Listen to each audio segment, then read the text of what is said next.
Hi! எல்லாருக்கும் வணக்கம். உங்கள மறுபடியும் என் சேனல் மூலமா சந்திக்கிறதுல ரொம்ப ரொம்ப சந்தோஷம். இன்னைக்கு நம்ம பார்க்க போற டாபிக் வந்து பிரச்சனைகள பத்தி. ஆ இன்னைக்கு பார்த்தீங்கன்னா, ஒவ்வொரு வீட்டிலயும் ஒருத்தர பார்த்தாலும் ஏதாவது ஒரு பிரச்சனையில சிக்கி தவிச்சுக்கிட்டு இருக்காங்க. அட இப்பதாங்க ஒரு பிரச்சனை முடிஞ்சது. பார்த்தா அதுக்குள்ள இன்னொன்னு வந்துருச்சு. இப்படின்னு யோசிக்கிற ஆளா நீங்க? ஸோ, அப்போ உங்களுக்கான வீடியோ தான் இது. கடைசி வரலையும் வீடியோவ ஸ்கிப் பண்ணாம பாருங்க. ரொம்ப பயனுள்ளதா இருக்கும். உங்களுடைய பிரச்சனையில இருந்து நீங்க வெளிய வர ஒரு ஸ்டெப்பாச்சும் இதுல உங்களுக்கு கண்டிப்பா கிடைக்கும். ஸோ, கடைசி வரலும் வீடியோவ ஸ்கிப் பண்ணாம பாருங்க. I promise you. கண்டிப்பா இந்த வீடியோ முடிக்கும்போது உங்களுக்கு ஒரு மன அமைதி கிடைக்கும். அதுலருந்து வெளிய வரதுக்கான ஒரு சின்ன விஷயம் கூட உங்களுக்கு கிடைக்கும். ஜஸ்ட் இமேஜின் பண்ணுங்க. ஜஸ்ட் ஒரு 10, 15 மினிட்ஸ் நீங்க இந்த வீடியோவ பார்க்குறீங்க. பார்க்கும்போது உங்களுக்கு தேவையான அந்த பிரச்சனையில இருந்து வெளிய வரதுக்கான அந்த பிரச்சனை வழி வந்து உங்களுக்கு இந்த வீடியோ மூலமா கிடைக்குது. அதுலருந்து நீங்க ரிலாக்ஸ் ஆகுறீங்க. Just imagine that. இந்த மாரி இருக்கும்போது, நீங்க அந்த 10 நிமிஷம் செலவு பண்றதுல ஒண்ணும் தப்பு கிடையாது இல்லையா? ஸோ ஃபுல்லா இந்த வீடியோவ பாருங்க. என்னுடைய பேர் வந்து டில்லி பாபு. நான் வந்து ஹோபனோபனோ, லா ஆஃப் அட்ராக்ஷன் மற்றும் லைஃப் ஸ்கில்ஸ் அதாவது வாழ்வியல் நெறி பயிற்சியாளர். ஸோ இந்த மாதிரியான நெறைய பேர் கஷ்டப்படுறாங்க, துன்பப்படுறாங்க. அந்த அந்த இடத்துல என்ன பண்ணணும் அப்படின்றதுக்கான ஒரு சின்ன ஆலோசனை பண்ற ஒரு சேவைய தான் நம்ம பண்ணிட்டுருக்கோம். ஸோ நீங்களும் வந்து இந்த வீடியோவ ஸ்கிப் பண்ணாம பாருங்க. கண்டிப்பா உங்களுக்கும் ஒரு நல்ல டிப்ஸ் கிடைக்கும். ஸோ இப்ப நம்ம வீடியோக்குள்ள போவோம். ஸோ பொதுவா பார்த்தீங்கன்னா, பிரச்சனை அப்படின்னு நீங்க எடுத்துக்கிட்டாலே, மெயினா வந்து பிரச்சனைய வந்து ஒரு 4 வகையா பிரிக்கலாங்க. 4 கம்பார்ட்மெண்ட் மாரி பிரிச்சுக்கங்க. Health, relationship, career and money. ஹெல்த்ன்றது பத்தி உங்க ஆரோக்கியத்த பத்தி. ஆரோக்கியத்த பத்தி அப்படின்றபோது சில பேருக்கு டயபிட்டிஸ் இருக்கும், தலைவலி வரும், கழுத்து சுளுக்கு, வயிறு pain, stomach pain, shoulder pain இந்த மாதிரியான உபாதைகள், இந்த மாதிரியான பிரச்சனைகள் ஒரு வகை. ரிலேஷன்ஷிப்ன்றது பார்த்தீங்கன்னா, ஹஸ்பண்ட் அண்ட் ஒய்ஃப், அப்பா, பையன், பொண்ணு, பேரண்ட்ஸ், கிட்ஸு அது இல்லாம நீங்க ஆஃபீஸ்க்கு போறீங்க. உங்களுக்கும் உங்க பாஸுக்கும் உள்ள உறவுமுறை, உங்களுக்கும் உங்களுடைய கலீக்கும் உள்ள உறவுமுறை. ஸோ இந்த மாதிரியான விஷயங்கள். 2வது வந்து அடுத்தது வந்து கரியர். கரியர்ல வந்து பார்த்தீங்கன்னா, உங்களுக்கு சில பேருக்கு வந்து வேலையே கிடைக்கலன்றது மாரியான ஆ ஒரு சிச்சுவேஷன் இருக்கும். சில பேருக்கு வேலை கிடைச்சிருக்கும். இருந்தாலும் பியர் பிரஷர், பா சுப்பீரியரோட பிரஷர், டார்கெட் பிரஷர் இந்த மாதிரி அவங்களோட முன்னேற்றமே போக முடியாம ஒரு பிரச்சனைகள் இருக்கும். இன்னொரு விஷயம் லாஸ்ட்டா வந்து பார்த்தீங்கன்னா, மணியில வந்து என்ன பிரச்சனைன்னு பார்த்தீங்கன்னா, கடன் குடுத்துருப்பீங்க. அது வாங்க முடியாம ரொம்ப நாளா இழுத்துட்டுருக்கும். இந்த மாரி ஏமாத்திட்டான்ற மாரி ஒரு மன பிரச்சனை இருக்கும். இல்லன்னா வந்து நெறைய இஎம்ஐஸ்லாம் இருக்கும். கட்ட வேண்டிய கடன்லாம் நெறைய இருக்கும். இதெல்லாம் நினைக்கும்போதே, ஐயோ! ஸ்கூலுக்கு ஃபீஸ் கட்டணும், வீட்டுக்கு இத கட்டணும், அந்த மாதிரி நீங்க நினைக்கும்போதே உங்க மண்டைய பிச்சுக்கிட்டு போகும். ஸோ இந்த மாதிரியான பிரச்சனைகள். ஸோ பொதுவா இந்த 4 வகையில தான் பிரச்சனைகள் சுழலும். இந்த 4 வகையிலயும் நம்ம வந்து புரிஞ்சுக்கிட்டீங்கன்னா, அழகா நீங்க எதுல மாட்டியிருக்கீங்க அப்படின்னு சொல்லிட்டு நீங்க ரிலீஸ் பண்றதுக்கு ஈஸியா இருக்கும். ஸோ ஃபார் எக்ஸாம்பிள் இப்போ வந்து அதே மாரி இந்த 4 பிரச்சனைகளுமே பார்த்தீங்கன்னா, ஒரு கிட்டார்ல இருக்க 4 ஸ்ட்ரிங் மாதிரி. ஸோ ஒரு ஸ்ட்ரிங்கில நீங்க வீக் ஆயிட்டீங்க, அறுந்துடுச்சுன்னா கூட மத்த ஸ்ட்ரிங் அத பாதிக்கும். ஃபார் எக்ஸாம்பிள் எனக்கு தெரிஞ்ச ஒரு நபர் இருந்தாரு. அவர் வந்து சின்ன வயசுல இருந்தே கவர்ன்மென்ட் ஜாப் போணும்னு ரொம்ப ரொம்ப ஆசைப்பட்டு, ரொம்ப ரொம்ப கீனா அதிலேயே ஃபோக்கஸ் பண்ணாரு. கவர்ன்மென்ட் ஜாபும் கிடைச்சது. பெரிய பொசிஷனுக்கும் போனாரு. ஆனாலுமே கூட கரியர்ல முன்னேறிய அவரு வந்து பார்த்தீங்கன்னா, ஹெல்த்த கோட்ட விட்டாரு. நல்லா குடிப்பாரு. குடிச்சுட்டு வீட்லயே ஒழுங்கா இல்ல. அதனால ரிலேஷன்ஷிப் கட் ஆயிருச்சு. ஒய்ஃப் தனியா போயிட்டாங்க. பசங்க தனியா போயிட்டாங்க. ஹெல்த் பாதிச்சுது. ரிலேஷன்ஷிப் பாதிச்சுது. மணியும் அதனால வந்து கண்டமேனிக்கு செலவு பண்ணாரு. மணியும் இல்ல. கடைசியில இப்ப அவர் உயிரோடவே இல்ல. அவர் இன்னும் செத்து 1 வருஷம் கூட ஆகல. இது உண்மை கதை தான். பிகாஸ் ஏன்னா கரியர்ல மட்டுமே ஃபோக்கஸ் பண்ணவரால மத்த எதுவுமே ஃபோக்கஸ் பண்ணாததுனால போயிருச்சு எல்லாமே. ஸோ அதனால வந்து நீங்க ஃபர்ஸ்ட்டு பிரச்சனை எங்க இருக்குன்றத பாருங்க. அத ரிலீஸ் பண்ணுங்க. எல்லாமே உங்களுக்கு கிளியர் ஆயிரும். சரிங்களா? சரி, எனக்கு இந்த பிரச்சனை வருது. திரும்ப திரும்ப வருது. அதுக்கு காரணம் என்ன? அப்படின்னு நீங்க கேட்டீங்கன்னா, இந்த கேள்விக்கு என்ன பதில்னு பார்த்தீங்கன்னா, அதுக்கு முன்னாடி இந்த கேள்விக்கு போறதுக்கு முன்னாடி, ஒரு சின்ன ஒரு ஸ்டோரி மாரி ஒரு விஷயம் சொல்றேன். அத நீங்க புரிஞ்சுக்கங்க. இப்போ ஒரு 4 ஃப்ரெண்ட்ஸ் வந்து கடத்தெருவுல போறாங்க. காலேஜ் பசங்க போறாங்கன்னு வச்சுக்கங்களேன். 4 பேர் ஜாலியா பேசிட்டே போறாங்க. போம்போது அந்த கடத்தெருவுல எதிர்ல ஒரு குடிகாரன் வந்து செம்மையா குடிச்சிட்டு ஒரே கலாட்டா பண்ணிக்கின்னு அப்படியே கீழ விழுந்து எழுந்து பெரண்டு கிரண்டு வரான். ஸோ அப்ப பார்க்கும்போது அந்த 4 பேர்ல ஒரு ஸ்டூடண்ட் என்ன பண்றான், அவன பார்த்தோனேயும் ரொம்ப ஃபன் ஆயிருது. விழுந்து விழுந்து சிரிக்கிறாங்க. பார்றா காமெடிய எப்படி கீழ விழுறான், எழுந்துக்கிறான்ட்டு சிரிச்சு தள்ளுறான். இவங்கள நோக்கியே அந்த குடிகாரன் வரான். வரும்போது இன்னொரு ஸ்டூடண்ட் என்ன பண்றான், கொஞ்சம் பயப்படுறான். ஏய் அந்த குடிகாரன் நம்ம கிட்ட தான்டா வரான். நம்ம கிட்ட எதனா தகராறு பண்ண போறான்ட்டு அப்படியே பின்னாடி போறான். இன்னொரு ஸ்டூடண்ட் வந்து அவருக்கு பார்த்தோனேயுமே டக்குன்னு ஏறுது கோவம். என்ன அவரு என்ன வரட்டும் அவன 2 வைக்கிறேன் சண்டை போடுறதுக்கு இவன் ரெடி ஆகுறான், தயாராகுறான். இவன் வந்து 3 பெர்சன். 4த் பெர்சன் வந்து அவன சமாதானப்படுத்துறான். "ஏய் நில்லுடா! அவனே நிதானத்துல இல்ல. அவனே ஒரு குடிகாரன். அவன்கிட்ட சண்டை போட்டு என்ன பண்ண போற? ஃப்ரீயா விடுறா. அவனுடைய பலன அவனே அனுபவிப்பான். நீ அவன விட்டுட்டு விலகுடா அப்படின்றான். இங்க சிச்சுவேஷன், சம்பவம் எல்லாமே ஒண்ணு தான். ஆனா, ஒவ்வொருத்தருடைய மனநிலைமை மட்டும் வேரி ஆகுது. Because situation same, people same. ஆனா, அவங்களுக்குள்ள இருக்கிற அந்த பழக்கம் இருக்கு இல்லையா? அது வந்து பேட்டர்ன் அப்படின்னு சொல்லுவாங்க. அவங்களுடைய உள்ள இருக்கிற பழக்கம் வந்து தூண்டுது. ஸோ, ஒருத்தருக்கு வந்து கோபம் வருது, ஒருத்தருக்கு வந்து ஃபன் ஆகுது, ஒருத்தருக்கு வந்து பயம் வருது, ஒருத்தர் வந்து அமைதிப்படுத்துது. ஸோ, இதுதான் அவங்களுடைய இன்டர்னல் பேட்டர்ன். ஸோ, உங்களுக்கு எதனா ஒரு விஷயத்துல ஃப்ரஸ்ட்ரேஷன் ஆகுறீங்க, கோவப்படுறீங்க, பிரச்சனைய ஃபீல் பண்றீங்கன்னா, அதுக்கு காரணம் வந்து அந்த பெர்சன் கிடையாது, அந்த சிச்சுவேஷன் கிடையாது. உங்களுக்கு அவங்கலாம் வந்து ஒரு ட்ரிகர், ஒரு தூண்டுகோல் மட்டுமே. நீங்க வந்து அவங்க உள்ள இருக்கிற பேட்டர்ன வந்து அவங்க தூண்டி விடுறாங்க. தூண்டி விடும்போது என்ன ஆகும்? உங்களுக்கு அது வெளிப்படும். ஒருத்தருக்கு கோபமா வெளிப்படும், ஒருத்தருக்கு பயமா வெளிப்படும், ஒருத்தருக்கு வந்து அமைதியா வெளிப்படும். ஸோ, அத பொறுத்து அது எல்லாமே மாறும். சரியா? அதே மாரி ஒரு பிரச்சனை எனக்கு திரும்ப திரும்ப வருது அப்படின்னு சொல்றீங்க இல்லையா? அந்த பிரச்சனை வந்து இப்ப தான் வருதா? Just imagine. ஃபார் எக்ஸாம்பிள் என்னுடைய நண்பர் ஒருத்தர் வந்து இத தான் சொன்னாரு. அவங்க ஆஃபீஸ்ல அவங்க பாஸுக்கும் அவருக்கும் அடிக்கடி பிரச்சனை வருது. பிரச்சனை வந்து எப்பவுமே என்ன கார்னர் பண்றாரு அப்படின்ட்டு. ஸோ, அவர ஜஸ்ட் இமேஜின் பண்ணி கேட்டோம். ஸோ, நீங்க இப்ப தான் இந்த பிரச்சனைய ஃபேல் பண்றீங்களா? இல்ல காலேஜ்ல, ஸ்கூல்ல கூட இது மாரி நடந்திருக்கா? அப்படின்னு கேட்கும்போது, காலேஜ்லயும் இந்த மாரி நடந்திருக்கு, ஸ்கூல்லயும் இந்த மாரி நடந்திருக்கு. ஸோ, உங்களுக்கு அதே மாரி எதனா ஒரு விஷயம் திரும்ப திரும்ப பணம் சில பேர்லாம் பார்த்தீங்கன்னா, பணம் எப்பவுமே இருக்காது. இப்ப தான் பணம் இருக்காதா? இல்ல. காலேஜ் டேஸ்ல இருக்காது, ஸ்கூல் டேஸ்ல இருக்காது. அப்போதுலருந்தே இதே மாரி தான் இருக்கேன். எப்பவுமே என்கிட்ட பணம் நிக்க மாட்டேங்குது அப்படின்னு சொல்லுவாங்க. ஸோ, இதெல்லாம் வந்து அவங்களுடைய இன்டர்னல் பேட்டர்ன். ஸோ, அதெல்லாம் வந்து இவங்களால தான் எனக்கு இந்த மாரி ஆயிருச்சு. இந்த சிச்சுவேஷனால தான் நான் இந்த மாரி ஆயிட்டேன். இதெல்லாம் கிடையாது. ஒருத்தனுக்கு வந்து பணம் ஒரு 10,00,000 குடுத்தா எல்லாம் மாறிடும் அப்படின்னு நீங்க சொல்லுவாங்க. ஆனா, நீங்க அவங்களுக்கு 10,00,000 குடுத்தீங்கன்னா கூட, திரும்பவும் அந்த 10,00,000 தீர வரலும் 1 இயர், 2 இயர் வரலும் அவங்க அப்படியே தான் இருப்பாங்க. திருப்பியும் அதே பழைய நிலைமைக்கு போயிருவாங்க. ஸோ, அவங்க மாத்த வேண்டியது வந்து அவங்களுடைய உள்ளுக்குள்ள இருக்கிற இன்டர்னல் பேட்டர்ன தான் மாத்தணும். மாத்துனா தான் அந்த பிரச்சனை சால்வ் ஆகும். அத விட்டுட்டு எனக்கு இதே பிரச்சனை தான் இருக்கு. இதுக்கு இவன் தான் காரணம், அதுதான் காரணம், இந்த சிச்சுவேஷன் தான் காரணம். அந்த மாரி நம்ம மத்தவங்க மேல ப்ளேம் பண்றதுல அர்த்தமே கிடையாது. சரி, ஓகே. இதெல்லாம் தெரிஞ்சுக்கிட்டோம். இப்ப இத வந்து நான் எப்படி சார்ட் அவுட் பண்றது? என் பிரச்சனைய நான் எப்படி சார்ட் அவுட் பண்றது? இந்த வீடியோ முடிக்கிறதுக்குள்ள எப்படியாச்சும் இத எப்படி சார்ட் அவுட் பண்றதுன்னு நீங்க சொல்லியிருக்கேன் இல்லையா? அது எப்படி பண்றது? அப்படின்னு நீங்க கேட்டீங்கன்னா, ஃபர்ஸ்ட் ஆஃப் ஆல் நீங்க வந்து இத அக்செப்ட் பண்ணிக்கணும். இது வந்து இதுக்கு காரணம் வந்து நான் தான். முழுக்க முழுக்க நான் தான் காரணம் அப்படின்னு நீங்க வந்து ஃபர்ஸ்ட் அக்செப்ட் பண்ணுங்க. நீங்க அக்செப்ட் பண்ணும்போதே உங்களுடைய ரியலைசேஷன் உங்களுக்கு புரியும். ஸோ, நீங்க இந்த பிரச்சனையிலருந்து பாதி வெளிய வந்துருவீங்க. ஸோ, எதனா ஒரு பிரச்சனை வருது, அதுக்கு காரணம் அவரு தான், இவன் தான், இந்த சிச்சுவேஷன் தான் அப்படின்ட்டு மத்தவங்க மேல நம்ம சொல்லாம, ஐ வில் டேக் 100% ரெஸ்பான்சிபிலிட்டின்ட்டு நீங்க உணருங்க. இதுக்கு முழுக்க முழுக்க நானே பொறுப்பேற்கிறேன்.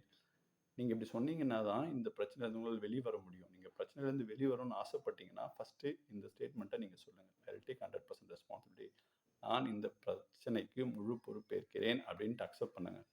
2வது வந்து நீங்க இந்த பிரச்சனை, இந்த மாரி எதனா ஒரு விஷயம் நடந்ததுன்னா, வெறுக்கிற முதல் ஆள் யார் தெரியுங்களா? உங்கள தான் நீங்க முதல்ல வெறுப்பீங்க. இப்ப காலையில பார்த்தீங்கன்னா, ச்சே! இவ்ளோ மோசமா நடந்திருக்கியேடா! இவ்ளோ புத்தியே இல்லாம நடந்திருக்கியேடா! நீங்களே நொந்துப்பீங்க, திட்டுவீங்க. So don't do that. First you accept yourself. You love yourself. நீங்க உங்கள நேசிங்க. உங்கள அக்செப்ட் பண்ணிக்கங்க. ஓகே, நடந்தது நடந்து போச்சு. ஐ வில் டேக் 100% எல்லாமே முடிஞ்சு போச்சு. ஓகே. நான் தப்பா நினச்சுக்கல. நான் என்ன ரெஸ்பெக்ட் குடுக்குறேன். நான் என்ன நேசிக்கிறேன். நானே வந்து இதுக்கு முழு பொறுப்பேற்கிறேன் அப்படின்னு சொல்லிட்டு ஆரம்பிங்க. சரிங்களா? ஸோ, இந்த 2 ஸ்டேட்மெண்ட்ட எப்பவுமே வந்து மைண்ட்ல வச்சுக்கங்க. ஸோ, இப்போ ஒரு பிரச்சனை வருது அப்படின்னும்போது, நீங்க அதிலிருந்து ஃபர்ஸ்ட்டு வரணும். ஃபர்ஸ்ட்டு டயாலிசிஸ் பண்ணிடுங்க. எந்த இடத்துல உங்களுக்கு பிரச்சனை வருதுன்றத டயாலிசிஸ் பண்ணிட்டுங்க.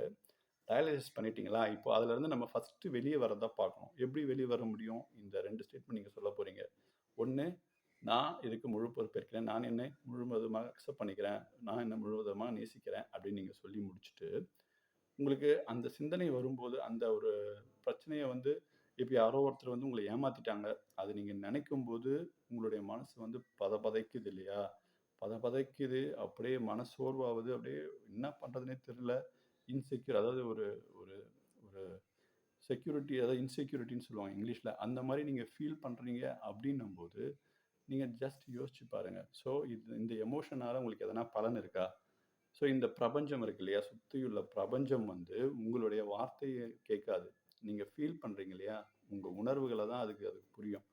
நீங்க ஒரு பயந்து, "ஐயோ! நான் எல்லாமே போச்சு. நான் அவ்வளோதான் அப்படின்ட்டு அந்த ஒரு எமோஷனை வெளியே படுத்துனீங்கன்னா, உங்கள் உடம்புலேருந்து வெளியே ஆறா சொல்லுவாங்க. அது வெளியில் வரும்போது, உங்களை சுற்றியே வந்து பாசிட்டிவ் ஃப்ரீக்வன்சி, நெகட்டிவ் ஃப்ரீக்வன்சி 2மே தான் இருக்கும். நீங்கள் இந்த மாதிரி பயந்துட்டு நெகட்டிவை தூக்கி வெளியே ரிலீஸ் பண்ணிக்கிட்டே இருந்தீங்கன்னா, திருப்பி அதே மாதிரியான ஃப்ரீக்வன்சி தான் உங்களை அட்ராக்ட் ஆகிட்டே இருக்கும். திருப்ப திருப்ப அட்ராக்ட் ஆகிட்டே இருக்கும். அட்ராக்டே ஆகிட்டே இருக்கின்ற போது, நீங்கள் எத்தனை ப்ரேயர் பண்ணாலும், எத்தனை அஃபர்மேஷன்ஸ் பண்ணாலுமே கூட, உங்களால் அந்த பிரச்சனையிலேருந்து வெளிவரவே முடியாது. ஸோ அப்போ நீங்கள் என்ன பண்ணணும்? ஸோ இந்த மாதிரி ஒரு பிரச்சனை வருது, அதனால உள்ளுக்குள்ளே இருக்கிற உணர்வு எப்படி இருக்குது? ஒரு பயமாக இருக்குது, ஒரு வெறுப்பாக இருக்குது, ஒரு கோபமாக இருக்குது. அந்த ஒரு வெளிப்பாடை நீங்கள் வெளிப்படுத்தாமல், முதல்ல அதை அக்செப்ட் பண்ணிவிட்டு, அந்த ரெஸ்பான்சிபிலிட்டியை நீங்கள் எடுத்துக்கிட்டு, ஓகே இதை நான் முழுசாக நீங்கள் எடுத்துக்கும் போது உங்களுடைய எமோஷன்ஸ் சேஞ்ச் ஆகும். ஸோ உங்களுக்கு வேண்டியது என்ன? எனக்கு ஒரு சந்தோஷம் இருக்கணும், எனக்கு ஒரு சாட்டிஸ்ஃபேக்ஷன் இருக்கணும், ஒரு திருப்தி இருக்கணும், எனக்கு இந்த வேலை முடிஞ்சால் நான் சாட்டிஸ்ஃபேக்ஷன் அப்படின்னு நீங்கள் ஃபீல் பண்ணுறீங்களே, ஆல்ரெடி அந்த வேலை முடிஞ்சிருச்சு, அந்த பிரச்சனை முடிஞ்சிருச்சு அப்படின்னு நினச்சிங்க. நினைக்கும் போது உங்களுக்கு ஒரு சந்தோஷம் வரல, அந்த சந்தோஷத்தை உணர்வு மூலமாக வெளியே அனுப்புங்க. வெளியே அனுப்பும்போது உங்களுடைய அந்த பிரபஞ்சத்தில் இருக்கிற அந்த பாசிட்டிவ் ஃப்ரீக்வன்சி திருப்பியும் அட்ராக்ட் ஆகும், உங்களுடைய பிரச்சனைகள்லாம் மாறும்.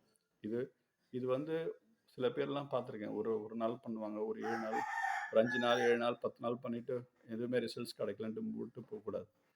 இதை வந்து ஒரு செடி மாதிரி, அது கொஞ்சம் கொஞ்சமாக நீங்கள் தண்ணி ஊற்றி உங்களுடைய மைண்டு, உங்களுடைய பாடி எல்லாமே அந்த அட்மாஸ்பியருக்கு நீங்கள் மாற்றும் போது, நீங்கள் எவ்வளோக்கு எவ்வளோ உங்களை மாற்றிக்கிறீங்களோ அவ்வளோ ஃபாஸ்ட்டாக எல்லாமே விஷயமும் நீங்கள் நினச்சதெல்லாம் உடனே நடக்கும், எல்லாமே ஈஸியாக பண்ண முடியும்.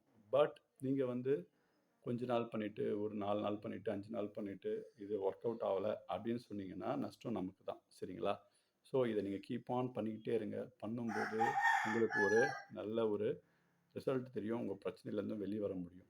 ஸோ நீங்கள் சப்போஸ் நீங்கள் அந்த மாதிரி ஒரு விஷயத்தை நினைக்கும்போது, ஒருத்தனை துரோகம் பண்ணி ஏமாற்றிட்டான் அப்படின்னு நினைக்கும்போது உங்களுக்கு ஒரு எமோஷன்ஸ் வருதுல, பதைக்குதில்ல, அதை நீங்கள் வந்து ஸ்டாப் பண்ணணும். எப்படி ஸ்டாப் பண்ணுறது? உங்கள் பாடி லாங்குவேஜை மாற்றினாலே ஸ்டாப் பண்ண முடியும். சப்போஸ் நீங்கள் ஒரு இன்ஸ்டன்ட் யோசிங்களேன், அது நினைக்கும் போதே உங்களுக்கு ஒரு பதபதப்பு, ஒரு கோபம், ஒரு வெறுப்பு, கோவம்லாம் வருது இல்லையா? அந்த கோவத்தோடவே வந்து கையை மேலே உயர்த்திக்கிங்க, தலையை மேலே தூக்கிட்டு சிரிச்சுக்கிட்டு நான் சோகமாக இருக்கேன் அப்படின்னு சொல்லி பாருங்களேன். கண்டிப்பாக உங்களால் அழுதுகிட்டு கூட நீங்கள் நான் சோகமாக இருக்கேன் அப்படின்னு சொல்லி பாருங்கள், ஒன்றுமே மாறாது, வராது. பிகாஸ் உங்கள் பாடி லாங்குவேஜ்க்கே வந்து நிறைய விஷயம் இருக்குது. நீங்கள் இப்படி சோர்வாக இருந்து சோகமாக இருந்தீங்கன்னா உங்களால் சோகமாக இருக்க முடியும். வேறஸ் நீங்கள் மேலே இப்படி பாடி லாங்குவேஜ் ஷோல்டர்லாம் தூக்கிட்டு பார்த்து இப்படி பேசும்போது அது உங்களை அஃபெக்ட் ஆகாது. ஸோ நம்ம பண்ண வேண்டிய திருப்பி ஒரு ப்ரீஃபாக சொல்லிடுறேன். ஃபஸ்ட்டு நான் என்னுடைய பிரச்சனைக்கு முழு பொறுப்பேற்கிறேன். நான் என்னை முழுவதுமாக அக்செப்ட் பண்ணிக்கிட்டேன். நான் என்னை நேசிக்கிறேன். இப்போ வந்து உங்களுடைய பாடி லாங்குவேஜ், லைக் நீங்கள் இப்படி ஆட்டுறது, இல்லை எதனா ஒரு ஆக்ஷன் பண்ணி அந்த மைண்ட்லேருந்து, அந்த சோகத்துலேருந்து வெளியே வர்றதுக்கான ஒரு ஒரு ஒரு ஒரு எக்ஸசைஸ் பண்ணுங்கள். பண்ணும்போது நீங்கள் வெளியே வந்துடுவீங்க. வெளியே வந்துட்டு வழக்கம் போல் நம்ம ஹோப்பனோப்பனோ சொல்லி கொடுத்துருக்கோம் இல்லையா? ஹோப்பனோப்பனோ வீடியோவை வந்து திரும்ப பாருங்கள். ஹோப்பனோப்பனோ பண்ணுங்கள். பண்ணும்போது உங்களுக்கு இன்னுமே வந்து ஒரு நல்ல அமைதி கிடைக்கும். ஈஸியாக உங்களால் இதுலேருந்து வெளியே வர முடியும். ஸோ ஹோப்பனோப்பனோவை பற்றி நம்ம ஏற்கனவே பார்த்துருக்கோம். ஸோ இந்த பிரச்சனைக்காகவும் நம்ம ஒரு ஹோப்பனோப்பனோவும் பண்ணி இந்த வீடியோவை நம்ம இதோட முடிப்போம். சரிங்களா? ஸோ ஃபர்ஸ்ட் ஆஃப் ஆல் எல்லாருமே கண்ணை மூடிக்குங்க. ஹார்ட்டில் கையை வச்சுக்கிட்டு ஒரு பெருமூச்சு இழுத்து விடுங்க. நான் என்னுடைய பிரச்சனைகள் அனைத்திற்கும் முழு பொறுப்பேற்கிறேன். நான் என் மன சோர்விற்கு முழு பொறுப்பேற்கிறேன். நான் என்னுடைய ஸ்ட்ரெஸ் மற்றும் கோபத்திற்கு முழு பொறுப்பேற்கிறேன். நான் இந்த பிரபஞ்சத்தின் சக்தியை உணராமல் தவறான நெகட்டிவ் ஃப்ரீக்வன்சி, அதாவது எதிர்மறை எண்ணங்களை வெளிவிட்டதற்காக என்னை மன்னிக்கவும். நான் இந்த பிரபஞ்சத்தின் சக்தியை உணராததற்கு வருந்துகிறேன். நான் இந்த அளப்பரிய சக்தியை உணராமல் சதா என்னை குறைவாக மதிப்பீட்டு செய்ததற்கு வருந்துகிறேன். நான் இதை உணராமல், இந்த சக்தியை உணராமல் இருந்ததற்கு என்னை மன்னிக்கவும். நான் இந்த பிரச்சனைகளை எண்ணி எதிர்மறையான எண்ணங்களை வெளிவிட்டதற்காக என்னை மன்னிக்கவும். நான் இந்த அற்புதமான சக்தியை உணராததற்கு என்னை மன்னிக்கவும். என்னை இந்த பிரச்சனைகளிலிருந்து விடுவித்த பிரபஞ்சத்திற்கு என் முழுமுதல் நன்றி. நான் இப்பொழுது என் பிரச்சனையிலிருந்து வெளிவருவதை நன்கு உணர்கிறேன். எனக்கு எந்த பிரச்சனை வந்தாலும் அதை மேற்கொள்ள நான் இப்பொழுது தயாராக இருக்கிறேன். அதற்காக உனக்கு நன்றி. நான் உன்னை நேசிக்கிறேன். உன்னுடைய அளப்பரிய சக்தியை நான் உணர்கிறேன். அதற்காக உனக்கு நன்றி. நான் உன்னை நேசிக்கிறேன். என்னையும் நேசிக்கிறேன். I am sorry. Please forgive me. Thank you. I love you. ஒரு மூச்சு நல்லா இழுத்து விடுங்க.